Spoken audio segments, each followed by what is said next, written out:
Tá aí a caixa da Adidas, retrô aqui, 3 stripes, tá um pouco amassada. Vamos ver o bichão. Ele é lindo, tem esses detalhes aqui, costura, ele é de couro branco com camurça. Esse modelo aqui estava limitado, Nisa, vocês podem ver aqui, e tem uma ótima qualidade. Vestindo ele eu já fiquei muito feliz, estilo Converse que eu queria mesmo, fiquei apaixonado. Eu tinha amarrado ele, aqui outro estilo um pouquinho mais solto, com o cadarço, né, solto, de ladinho. Aqui a marca Nisa.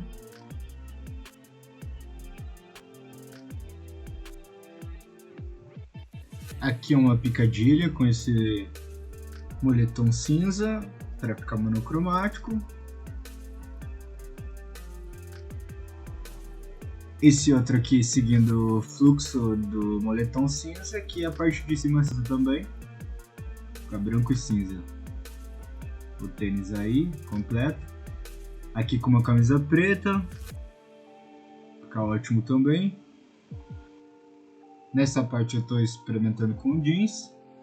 No caso a calça está dentro do tênis aqui, com a língua para fora. Fica muito legal também. Essa calça ela é um pouco mais larguinha, não é tão slim. Experimento também com uma bermuda cargo. Combina bastante com short e essa meia branca de cano médio.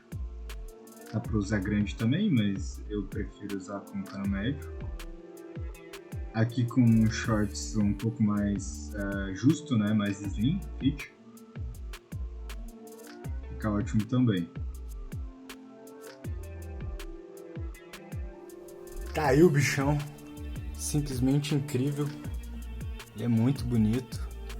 Combina muito bem com várias roupas.